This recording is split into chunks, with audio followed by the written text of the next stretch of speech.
Hey everyone, I'm Navina, the 2020 Vice President of Human Resource Association. Before we begin, I would like to start us off with an acknowledgement of country. So RMIT University acknowledges the people of the Woi Wurrung and Bun Wurrung language groups of the Eastern Kulin Nations, on whose unceded lands we conduct the business of RMIT University. While we all continue to work remotely, we will respectfully acknowledge their ancestors and elders, past, present, and emerging. First, I'd like to thank you all for joining us on our first HRA virtual event.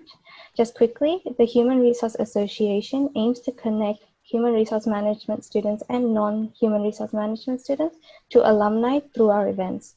If you're interested in becoming a member and getting updated on our events, do follow us on the links on this slide and our socials. The slides will be sent to you after this event. Yep, next slide. Yep. So this slide shows all of the body members of Human Resource Association. So if you have any questions about HRA, do feel free to contact any of us. Now I'll hand it over to Rachna.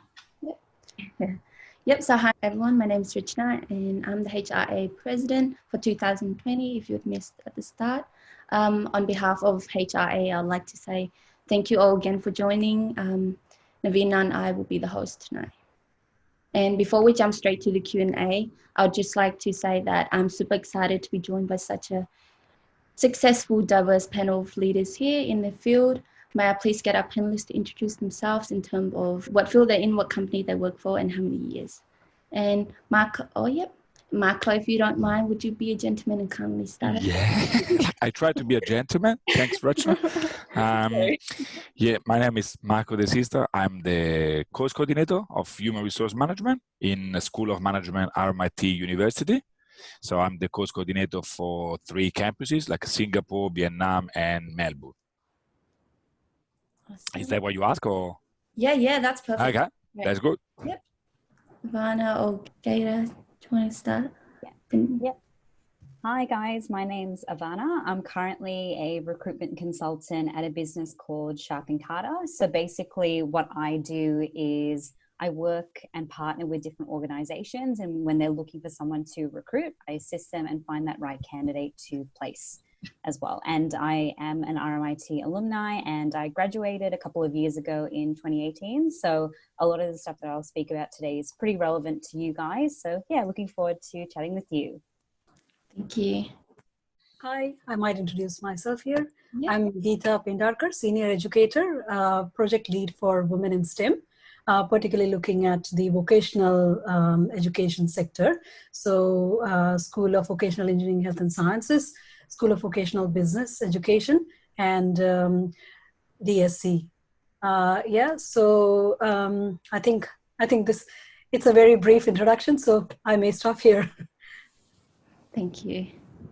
Lastly, hi guys, my name is Agata, and I also work for RMIT currently within the talent team, so broader HR. And my background is actually in between recruitment and marketing, and my role currently is dedicated to employer branding. So it's really merging those 2 fields, and always been a big passion of mine. So hopefully it will be quite relevant to the HR students as well. Taking part in any special projects and putting my hand up to volunteer, to really take part in different events and different groups. And whenever I could be, I pretty much was there, which allowed me to build a lot of network and build a lot of contacts that were really important to me into my career later on. So really being visible helped me to not only make my name for my professors, but also with my colleagues. And I found that like most of the people really knew me at the time, which really opened a lot of doors for me. So I think that that's that one thing that I would recall was really crucial in my career moving forward. Very good, thank you. And then Gira, would you like to continue next? Yes, thank you. I think with me doing my electronics engineering, I took a lot of interest on working on hands-on project. participating in extracurricular activities, and then kind of sorting out and prioritizing my and focusing on what needs attention, and to get the most of out of my studies and the program what I had enrolled in.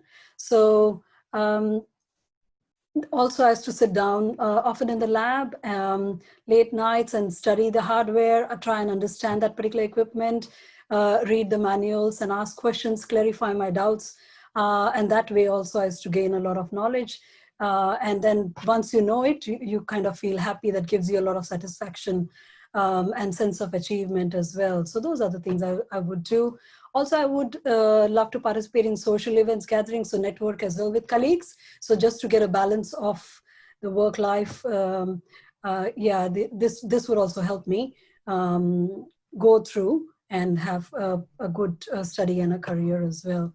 I think at the end, as we all want to be seen as positive role models, that is what I wanted to do as well. So yeah, these were some of the things. Thank you. Thank you. Thank you for that. And Marco, did you want to continue? Yeah. Before starting, I apologize because being Italian, I've been told that I have 1 minute and 40 seconds per comment, and like be passionate about HR and Italian, like it's really against like that 1 minute and 40 seconds. But Rachna, I will try. So I should say that yeah, I started university a long time ago as Agata, but I've been studying full-time at university for a very long time. I've been full-time student for 16 years at university. So I studied 6 years psychology, I studied 2 years master in criminology, master in social work, HR diploma, PhD in management. So like I done pretty much everything. Now, why I think the secret, don't do this, guys, like really, like this is a bad example. So as Gita said, like we need to be a model, an example, like don't do it. Like 16 years, like it's really like that's the result. I'm 26 years old, look like a 65. Like, I'm joking. But the key point for me was to be curious about everything. Like really, I think the secret is be curious of what you're doing and be passionate of what you're doing. I always put passion, like regardless of what I do, like if I don't like it, I don't do it. So I'm curious. And if I start something, I always do like with all my passion. That's my learning from 16 years at uni. Wow, that's amazing. Thank you, Marco. That's really good. Yeah. Yep, Ivana. Great question to start off, guys. You know, like I mentioned before, I finished in 2018, so I know exactly how challenging it can be to really stand out in the crowd. Now, I did a couple of things. Now, the first thing, it's all about mindset. I know that how challenging it can be when you're talking to all your peers and other students, but it's really important to be very open-minded, firstly, with the kind of career path you're taking as well. And just learn about what skills you need for that particular industry. For example, at RMIT, I was part of the SLAMS program, for instance, and what that really taught me is leadership, how to explain things to other people, how to communicate clearly and teach others, which at the time was a weakness for me. And when I went to interviews, that really stood out to the person interviewing me because it was something unique about myself. And one thing I tried to emphasize too is presentation, especially when you're a graduate, is really important because you are against so many other people. And if you can present really well and have a really natural style of talking and are really conversational, that will easily make you stand out versus people that are literally Googling answers off the internet to kind of talk in an interview. So for me, those are little strategies that I use to stand out. Thank you. That was very insightful. Very insightful, sorry. Thank you. Yep. Also, does any of our special guests have anything they'd like to add before we move on to the next question? I think I'll just want to add one thing to that. From a, you know, taking it upon yourself and trying new things and being curious, look for the gaps, whether it's at uni or when you're starting your career. If there's something that you think should be happening, or if you, like, for example, at Ford, I took the initiative to plan the Global Diversity and Inclusion Week for Australia. Look for things that you think should be happening, whether it's at uni or at work and make it happen. Find the people that you think can help you achieve those goals and really push. Another example as well, think outside the box. So my advice to a lot of business students is look at different societies as well, other than this one, of course. So one good one is the Formula SAE, which I know RMIT has, which is they essentially build race cars. So they need business people in that group as well. And for all of you to have that diversity of thought to bring it to engineers who might not think like you, that's going to really help them in achieving their goals. And it's really going to help your resume look amazing when you go to a potential employer and go, I'm a HR student, but I was a part of, the Formula SAE Society because I thought I had a different, skill set and different diversity of thought to bring to that group that really helped us, whether you won or whether you lost, but that helped you become a more cohesive group. So that's just my thoughts around how you can, as yourself, learn more from different groups and try to get outside that little box of HR. Yep, definitely. Thank you. I definitely agree with you. And back to our panelists, our second question is, as someone who's considered a minority, do you feel responsible to encourage or promote diversity within the organization? And we'll do the same order as before, if that's okay. Agata, if you want to start. Sure. Yeah. Well, frankly speaking, I have never considered myself a minority until someone actually pointed out to me that not only I'm an immigrant, I'm a female, and there are so many gender quotas and so on, and that I would fit into a culturally and linguistically diverse group as well. And this has been, I actually felt, oh my God, that's where I am. But yeah, inclusion in general is such an important value, and from looking from any angle, really, humans as being diverse, really beautiful, and this is what makes the workforce really interesting. That if we come together and we have the diversity of thought, and when we are bringing different ideas and different people to the table, it is really what's creating the innovation. This is what pushing us forward. This is what brings different ideas and gets us to think outside of the box. And yeah, it's really important that we do open the doors for people that might not necessarily see themselves in certain roles or certain positions, but we would make it happen. So in my role, for instance, at the moment, with working for RMIT as an employer branding specialist, we want to make sure that we allow people from all the backgrounds and all of the genders, whether they are male identifying or female identifying, whether they are coming from diverse genders, sexes, and sexualities, that they would feel welcome working for RMIT, and also that it is not always that you dream from, being a 4 or 5 year old, that you would one day work at the university. People have different career histories, people have different paths. And I am working at the moment on a project when we are uncovering those stories, when we ask people about how did they get to do what they do, working in education. And it's amazing because there's so many things that brought them there. But yeah, passion is just one thing that brings them together. So I think I went off topic a little, but it is, yeah, inclusion is really important. And yeah, I will just finish there. I agree, yeah. Yeah, same. We learn from each other from different backgrounds and things like that. Yeah. And Kira, did you want to continue? Yeah. Look, the question is to have a short answer. Yes, I think we all should encourage diversity in workplace, knowing the benefits and the advantages, what it brings, and the intelligence associated with it. For me, as a biomedical engineer, as an electrical electronics engineer, I felt that that coming in from, say, India, I'm an Indian coming from India. A lot of the Indian students would feel comfortable to approach me, say, especially girls, especially women who are enrolled in the program. And because of that comfortableness, I think it's good. You should try and encourage those students. You should help them and promote, because they find it is easy to talk to you maybe, and there are no barriers, and that way you can help them more as a person. And so definitely we should be responsible to promote diversity from your own country or from other countries as well.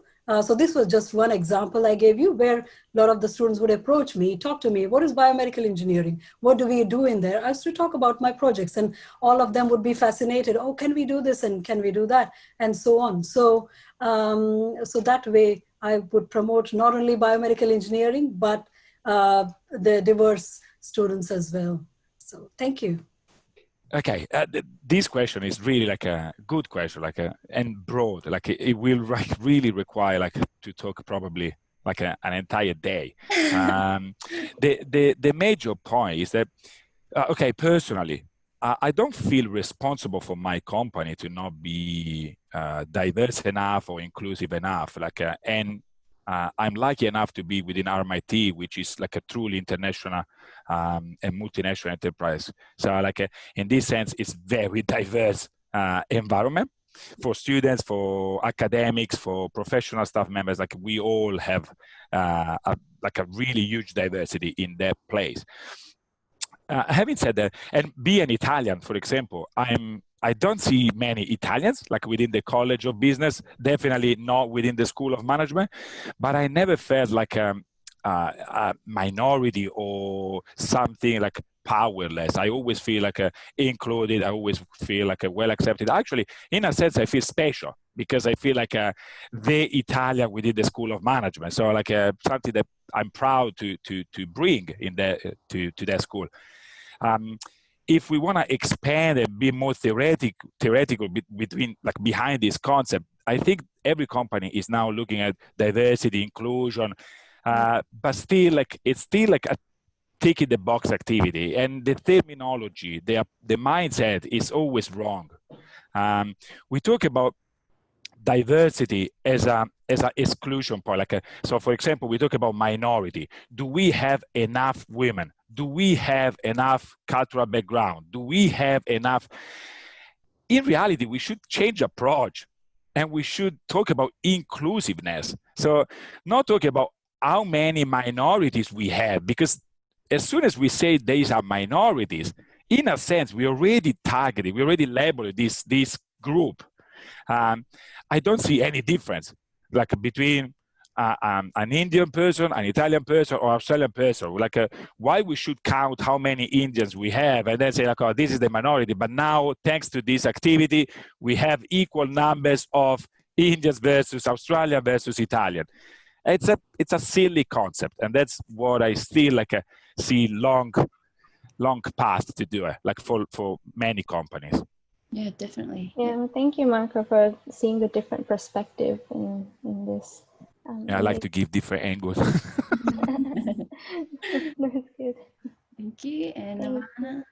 Well, the current organization I work for, we are quite diverse. However, from my perspective, the main issue that we have is, like I mentioned before, my company, we partner with certain businesses. So we recruit on behalf of them. Now, I noticed that we are not so diverse in the candidates that we actually place in those businesses. And it's something that many of my colleagues never realized. It was more so, there were all these good candidates, different races, ethnicities, genders, and so forth, but they were not being included in the shortlists. It was almost like some of my colleagues were assuming that their clients were going to, you know, have these presumptions or these assumptions on different stereotypes and so forth. And it came down to me to really recognize that and say, look, it really doesn't matter. We need to kind of be a bit more open-minded regarding who we put on a short list. And I basically went to, you know, our tech team and tried to create the system where when resumes come in, the names of people don't show up. So it's basically the experience on paper, and there's a way to do it. And that really helped, and it really showed my colleagues that we don't need to focus so much on what that person looks like or what their name is and already have those assumptions in their head. So those are the little things that I've tried to do, and it really has helped. Even if it's a small way, it really does make a massive difference. I totally agree. Thank you for sharing it. My next question is, in your current or previous organizations, was there a diversity quota that made you question your achievements within your role? Maybe we can go the same way again. Yeah, I personally haven't felt that in my career so far. I haven't felt being singled out just because, you know, of my accent or my gender or anything like that. I felt that my achievements really were always at the forefront of the reasons I was being hired or being promoted.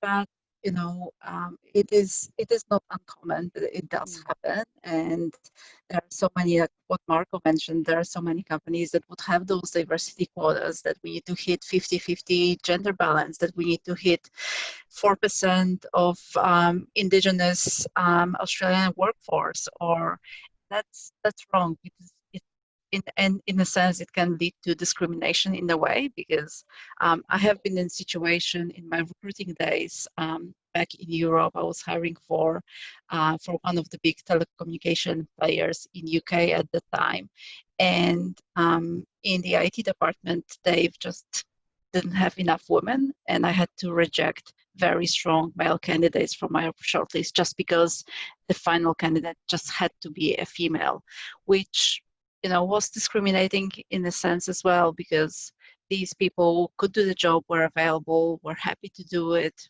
wanted to do that job, but we couldn't hire them. So building on what Ivana has mentioned, there are so many biases in recruitment and in corporate worlds. We need to keep educating ourselves on those, and there are so many ways of doing that. Like blinding the names of the candidates on resumes is one way. The other way is really to keep reminding ourselves about the unconscious bias that we have, about the halo effect that we're building about someone that we're meeting for the first time, how we're adding to a person that we know and not know. And on the other hand, being a candidate or going into the corporate world, think about how do you present yourself and how another person might be perceiving you based on the first impressions that you make. Those first impressions matter, absolutely matter. And you know, as soon as you say something, as soon as you walk into the room, someone starts building an image of you or perception of you, and it's only up to you to really keep that narrative and maintain that narrative of what do you want it to be, or let it play in their head, you know, and build on that. So yeah, it's a very complex topic, and it's not something that we're going to solve for today, but it is important to remember about those unconscious bias. Yep, sure. Thank you. Kira, Thank you. Look, I've been with RMIT for the last 20 odd years, and when I joined in, there's no quota or nothing like that. I had to fight for I had to have that first impression, as what Agatha said. So yeah, and even my earlier jobs, I had to interview along with the other candidates, and there was no quota or nothing like that. Yeah, I think the quota kind of thing is just. I'm calling it recent because I've graduated a long time ago, and so on. So yeah, for me, I've not experienced anything of that sort. Yeah. That's all right. Thank you. Thank you. Marco? Yep. Actually, I agree, probably because we have, in this sense, similar experience with RMIT and as our main company. Like I feel the same. I share the same experience as the previous two panelists. I never felt that because I'm Italian or because, I don't know, like my age or my accent or whatever you want to say, like it helped me like to have more recognitions, or vice versa, to not recognize my performance, my job.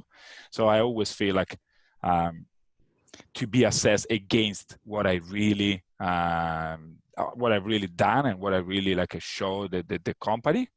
But again, I'm sure, and this is probably Ivana has more experience than us, that lots of companies have this quota that plays a role.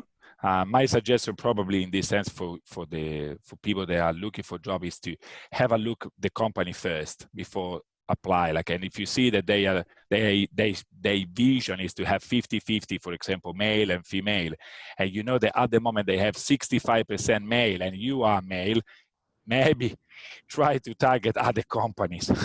Yeah, thank you for that. Thank you. And Ivana? Well, I guess in my experience, because I'm in a smaller business, we are probably not developed enough to have a lot of those quotas in place, although it's probably something unconsciously that the business does when they are hiring. I guess in my experience, when I did interview at my current employer, I don't think I was hired because of that, because their feedback was I was the most researched. I knew what exactly the job was supposed to be. And I walked into the interview with a lot of confidence, and I was quite mature, presented very maturely for my age at the time. I think that's what really allowed me to get the role in the end.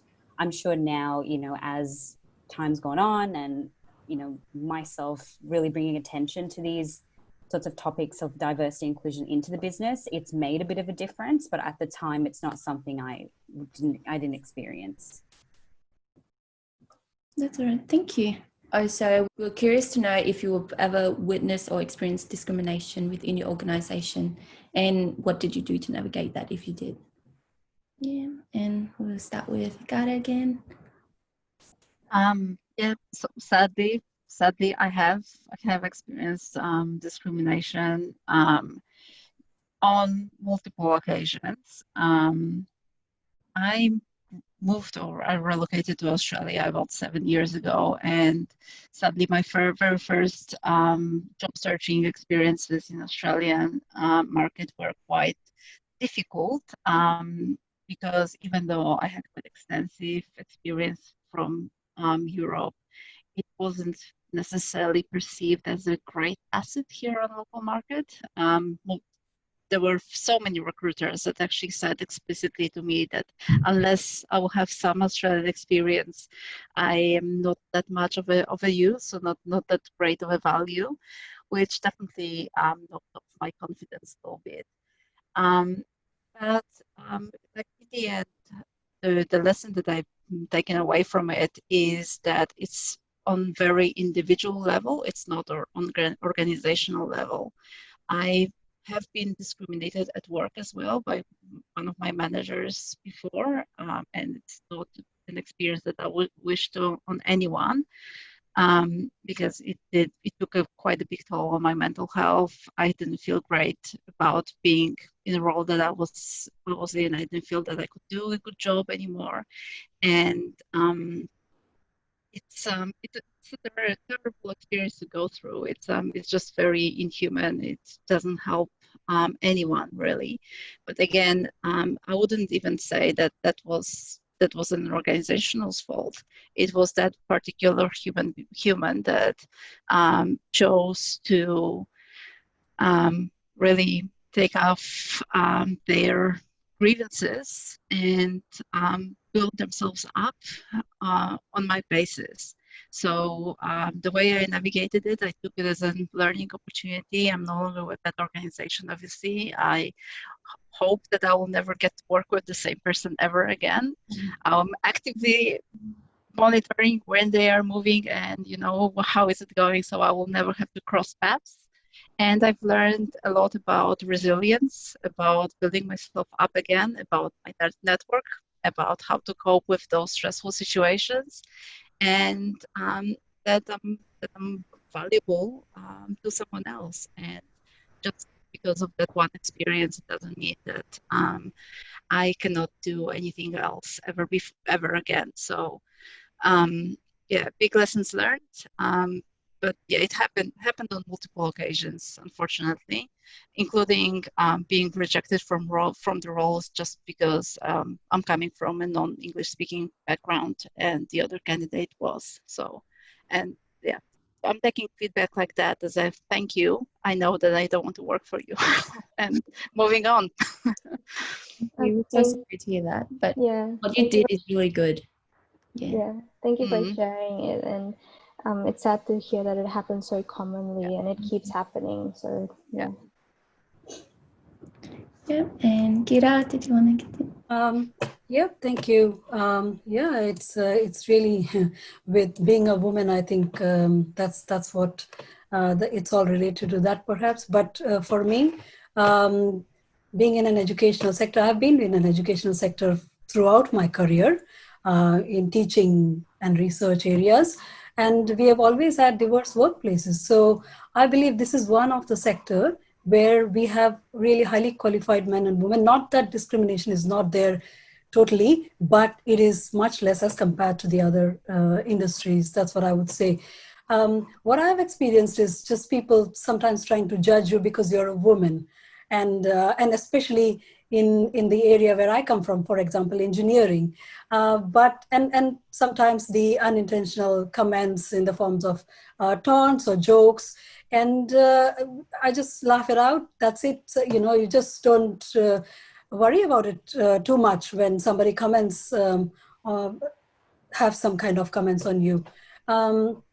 So also I've observed that if you're working in a male-dominated sector where you have more of men working, perhaps some of them might not want you to go ahead or climb the ladder, perhaps so, because they might feel, oh, she's a woman, and these days it's all women everywhere trying to promote women. So they might lose that upper position. They might not be able to climb. So there could be people trying to pull you, but I think just standing up for yourself, once they know that you can do the job, once they know that you're quite, talking in an affirmative language, and then they all back off. And that's what I've seen. They start respecting you, and they appreciate, they value your comments, and so on. So that was what I did, just to be perfect, let them know that I know my job, and show it to them, prove it to them as well.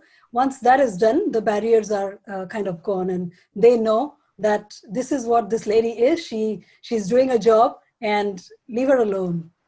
Thank you. Definitely. Thank you for that. It's good to just focus on yourself and not let others affect you. That's really good. Thank you. And Marco? Okay. Discrimination is one of those words like stress and all this. But as a psychologist, I really love it because these words like stress, discrimination, all these words, they have a negative value and positive value. Now, I don't know why people only look at the negative sides of everything. Like we should probably focus more on the positive side. So like when I read this question and you ask me how I going through that kind of discrimination, I always suggest people to discriminate. And they at the beginning, they say like, what do you mean, Marco? And I say like, if you talk about discrimination as an unjust treatment, that's a negative value of discrimination, and that's bad. Like we should avoid this kind of discrimination.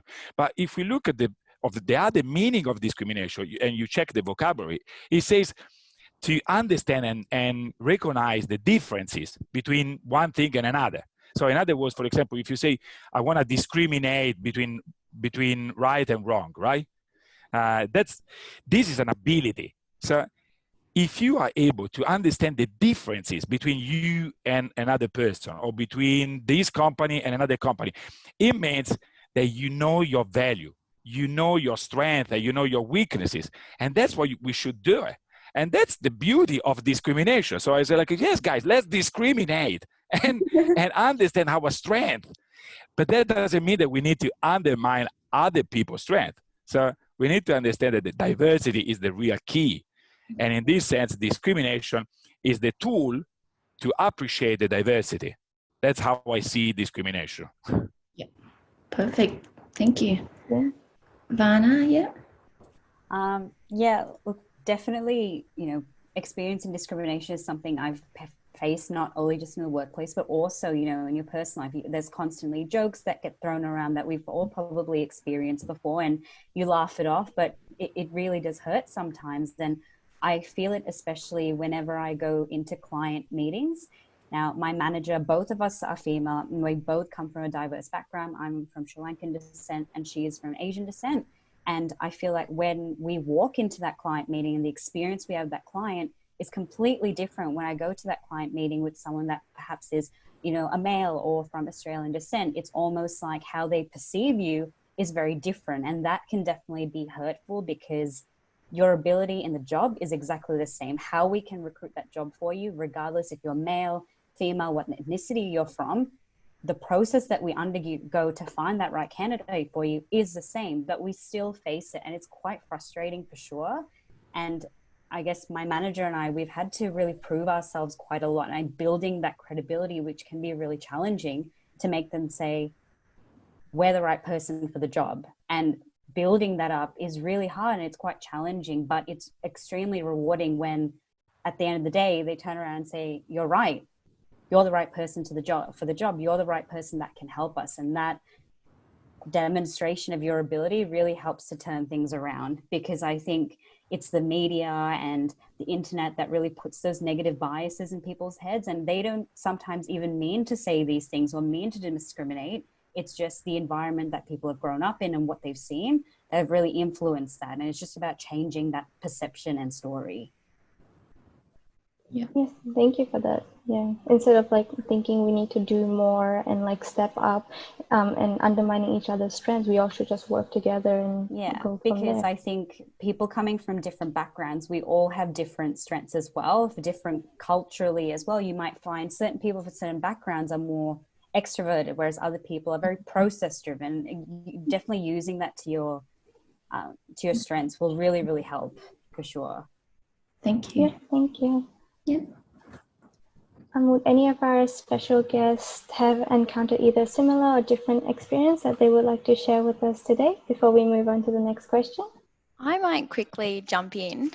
Just there was a few key points that I took from all of, so Agata mentioned, you know, the power of being resilient, and Gita, you mentioned females, and then Marco, I really liked how you spoke about the positive sides. I think for myself, I'm someone with a hearing impairment, and it's something that growing up, I was always quite like, oh, I don't have a problem, but then I would suffer because I couldn't hear people, and often I would become more self-conscious of that impairment. And so it was only really once I got into the education sector that I started sort of sharing and letting people know. And boy, did I notice a difference as soon as I started telling people and becoming aware of an impairment, and then sharing that. It was I almost celebrated that, and in some ways, Gita, you know, you make fun of yourself because it's easier to sort of you know, move through any challenges you might face. But looking at the positive side of things, I think having that awareness of it and really championing your own sort of elements, that's a way to overcome perhaps any, and sometimes it's not, it's well, it's not necessarily discrimination, but perhaps you might feel it as discrimination, or you become self-conscious of a particular attribute that you might have. But I think having an awareness of it can sometimes be, and championing and really telling yourself that you know, it's going to be okay, and people will accept you, because we are an evolving race. You know, we're coming around to being more inclusive. So I think if you are aware of things, champion and champion others who are really standing up for that message as well. Definitely. Thank you, Gabby. Would anyone else, any of our other special guests like to share? Or yeah, sure. I might just add as well. That's a really important point around. We talk about bringing our whole selves to work. The parts of us that aren't seen, for instance, Gabby, you mentioned a hearing impairment. I don't have it today. I usually have my rainbow lanyard on because I like to represent our DGSS community at RMIT. It's not necessarily something that you include in an icebreaker in a meeting, for instance. I take opportunities to talk about my interests, my husband, what we do at the weekend, things like that. Standing up and celebrating, or finding the strength of your voice to celebrate those parts of yourself that really make you who you are, can be really important for people who may be just observing or listening at a meeting or at a function. They can see, hang on a second, there is someone like me there who has done well. And so if they can do it, I can do it too. And it can really help people find their own voice. Yeah. Thank you for sharing that. Now back to our panelists. What would you say are the biggest obstacles faced throughout your career? Are they still relative to today's graduates or those seeking internships? Well, for me personally, I consider myself really lucky because throughout my career, I was thinking about this question, and it was really hard for me to think about the obstacles that I had to overcome, apart from the relocation from Europe to Australia, where I really had to build my network and build my brand from the ground up yet again. I came here without knowing pretty much anyone, with a CV that wasn't quite relevant to Australian market. And like mentioned already, I was really probed on that initially. I think for any person that is really entering the market or is graduating in this time, which is really difficult time for all of us, it's so new and so uncommon to see. I think building that personal brand and having this presence within the network is really crucial. I've come across recently a term that's called digital trust, and it is about how do you present yourself digitally as you would personally as well, so that you can get this trust from your future employers or your colleagues in the job market. So it is about telling a story of who you are, what interests you, what brings you joy, what are you proud of, in a way that it actually translates to your digital presence, so that your future employers or your future colleagues can actually get a sense of that. And it is not easy thing to do. I think most of us, most of probably my panel colleagues would agree that it's something that we all are trying to do and learn, and it's not something that most of the people would have actually figured out. But yeah, really being mindful about the content that we're sharing and that we're creating, that is really improving and building the brand that you can bring to your future employer, and that will show your value. I really like what Ivana mentioned about her job interview, about how she presented herself and convinced her employer about why she was the person that should get the job. I think that actually translating that to your digital presence, to your LinkedIn, to your CV is crucial at the moment. Thank you for that. Yep, I guess it's my turn. Yeah. Look, for me, I've been working in a number of countries. I was in India, working in India, moved a number of places around. In Africa, we were in Zambia, and now in Australia. So moving around and then having a career there itself, I found challenging, because every country has got its own work culture. And it's different. So that, I think that was one of the challenging thing. Migrating to Australia with a family with 2 young girls was itself a challenge. We know Australia is a very costly country to live in. So I was working full-time at RMIT, which is what I am right now, as a teacher, then doing my PhD research part-time at Monash, and also trying to raise a very young family.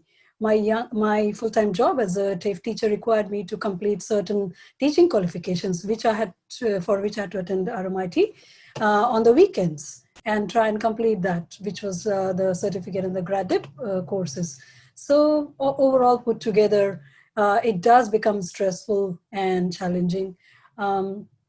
Sometimes, I'll go to the doctor saying, I've got a really headache. It's not going in. It's continuously for a week or so. Something is wrong. I want to do a scan.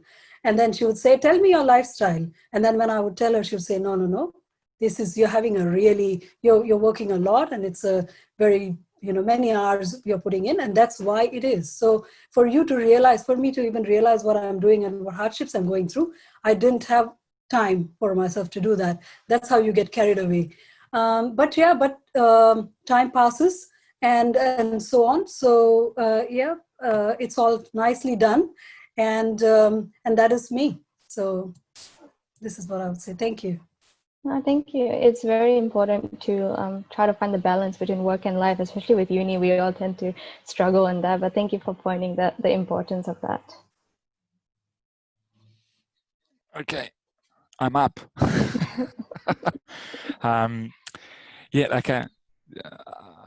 Probably because I moved from Europe as well, so I feel really like sharing the same experience as Agata. I think today, the most important thing is network. It's not just what you know, and how good are you in what you're doing, but it's mostly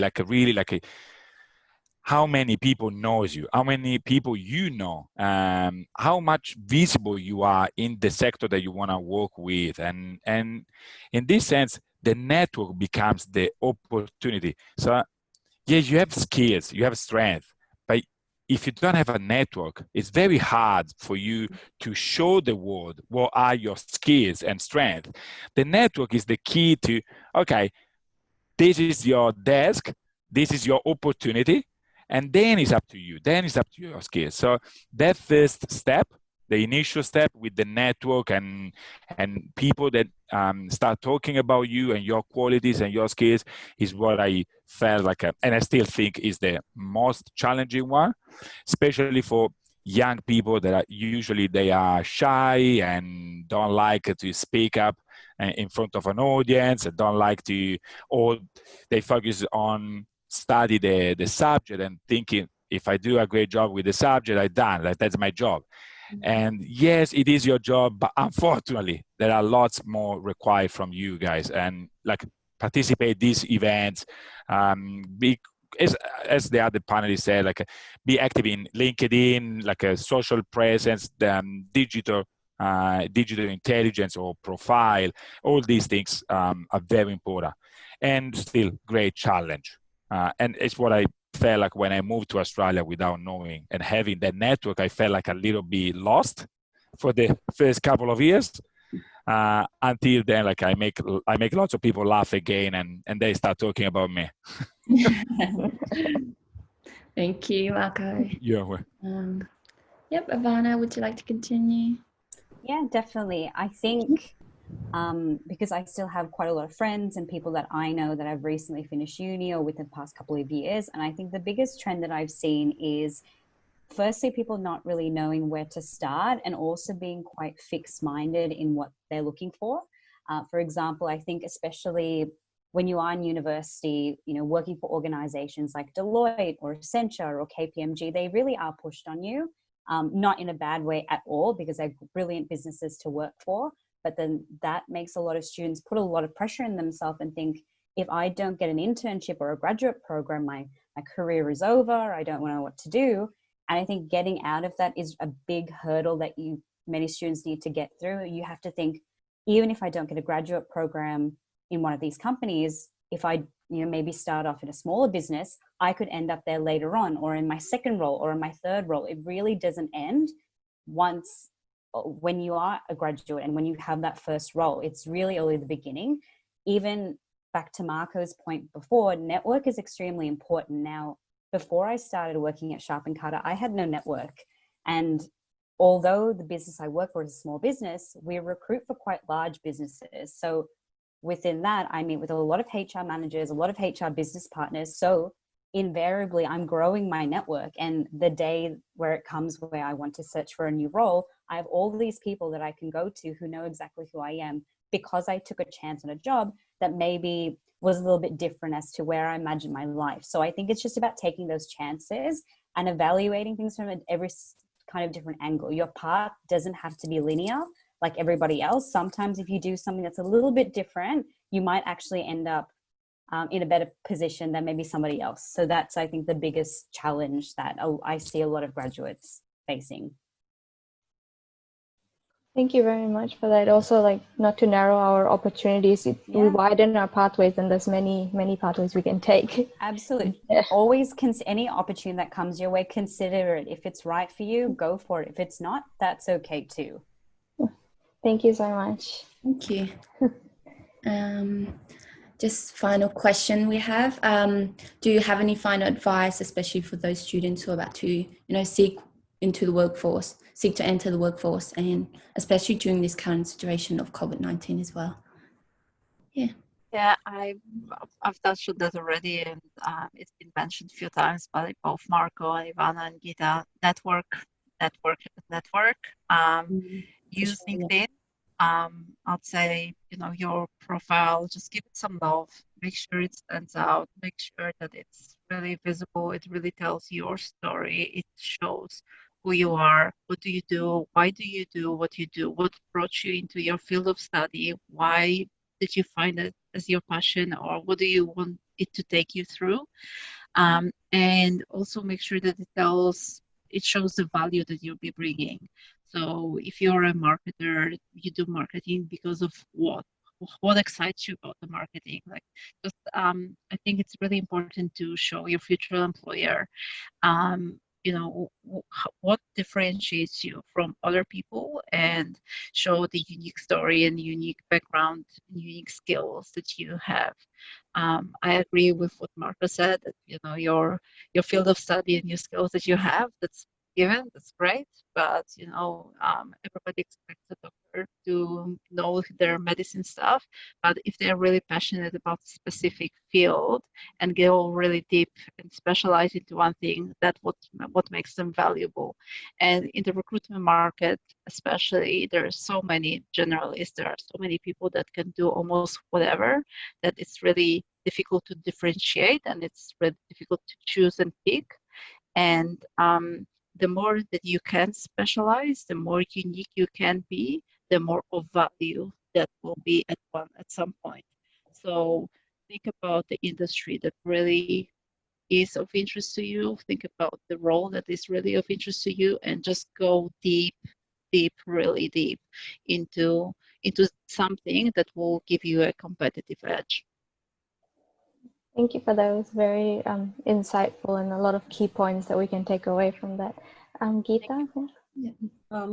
Yeah, I can't emphasize networking more, but I would also like to say, have a good mentor as well, because you want somebody whom you can communicate, you can discuss some of those things, and who can guide you as well. So as I have gone in through my career, I believe I've really understood the importance of mentoring, and it really helps. So that is one thing I would say. I would also say, do not give up anything very easily. If you're in a STEM area, they're challenging courses, but you will get the benefits at the end. So please do not give up easily.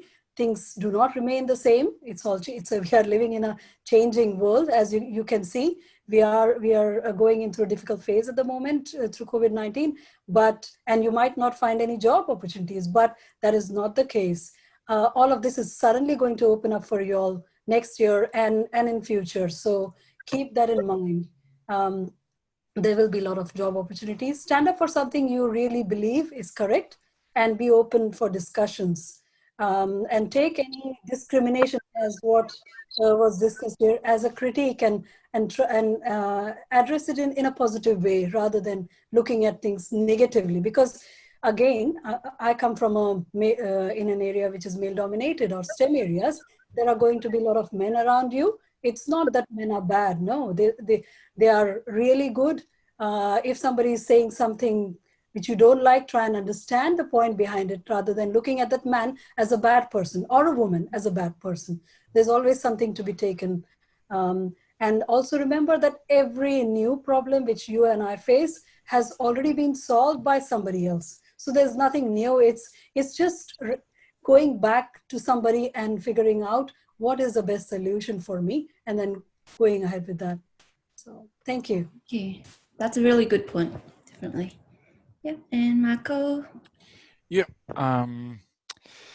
I think during COVID-19, I probably would change the statement with from COVID-19, because I don't think, like, I think the situation, this COVID-19 represent a big change, a big shift in the entire business world and how we operate, how we work. So the things that I consider more important, like now than ever, and being in contact with probably approximately how many students I have, like roughly 400 students every semester, and I have a kind of close relationship with these 400 students every semester. The thing that I notice, you really like this new generation is still lacking of, is be resilient. Like, unfortunately, guys, this era is changing like fast, always change, and requires you to adapt every time. So if you go with the fixed mindset or rigid mindset, you will have lots of troubles.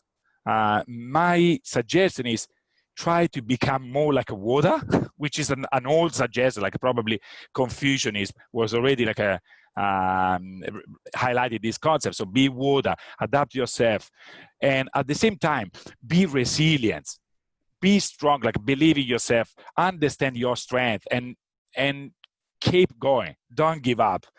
On top of this, of course, you can have the upskilling things, especially digital intelligence. This is something that we all should do. And I regret that I don't have enough time to study again, like, because I have to study this digital intelligence. And networking. So networking, upskilling, but mostly as a core concept, be resilient and believe in yourself, your skills. Definitely, yeah. And Nirvana. Well, I think my final advice to students, especially in this crazy time with COVID-19, is definitely managing your expectations. I mean, that's the most challenging part of the process because, you know, there's so much competition out there, but that's okay. It's just about trying to navigate that the best way possible. And I think when you are applying for graduate programs and so forth, it is quite overwhelming. You know, you've got Deloitte, you've got Mecca, KPMG, and you just don't know who you're up against or whether your background is what they're looking for. And a really easy way to, you know, for you guys to have that clarity is when you're going to apply for a role before that, always go on LinkedIn, check out who the current grads are for this year. You will find trends and you'll find patterns. You might find that for some graduate programs, they're hiring people with quite minimal experience. Maybe they've, you know, maybe done 1 or 2 internships. Maybe they've worked just in retail. So, you know, okay, they're pretty open-minded to hiring people that are from different backgrounds. Or it could be you're applying to an organization and the people that they're hiring have already got 1 to 2 years of experience. So then, you know, okay, maybe I don't have that experience. I'll definitely apply, but then I know that, okay, maybe I don't need to focus as much time on that. So because I already have that awareness, and if it works out, amazing. But if it doesn't, you already have kind of got that in your mind that you kind of knew that information already. So doing that research on the types of people that that business is looking for, it will help tremendously in that process as well. Yeah, definitely. Yeah, definitely to keep resilient because the job market is very difficult at the moment, and Yeah. you will definitely feel rejected quite a few times before you get accepted, and it does take a toll on like everyone's mental health. But just to know that, you know, there is a rainbow on the other side, and to just keep pushing on. So that's so important. Yeah. So thank you for our panelists. It's a lot of good advice. Yeah. And also, does our guest speakers have any final advice for us as well before we wrap up? Yeah, I might just actually add, you know, there's been so much fantastic advice in this session tonight, and it's just, you know, all those points around building your own profile, being true to yourself, and realizing that there's no wrong answers around how you are and how you exist and what you can offer the world. 45 participants in this call now. It's after hours on a school night. You don't have to be here, but you are. It's a fantastic opportunity to connect and to find out more from people. Ask those questions, make those connections, and revel in our diversity as a community. You know, I always believe that your passion is what will attract other like-minded people, and that's how you grow your own network and build that profile. So, you know, put this on your CV. You know, you're part of the association. Keep making those connections and putting yourself out there. So important. Thank you. Yeah. Thank you very much, Jason. Does any of our participants have any questions they would like to ask our panelists? If you do, please feel free to turn your microphones on and speak, or just write it in the chat box. Prior to wrapping it up, if anyone would like to pop in their LinkedIn in the chat group to connect with the panelists, our HRA team, and the participants that are here today. Now I'll hand it back to Rachna. Yeah. And also, just really quickly, when you're sending the request on LinkedIn, for example, do let us know that you have attended this event so that we know who you are. And we also have one last quick announcement. And like most of our panelists said, connection is important.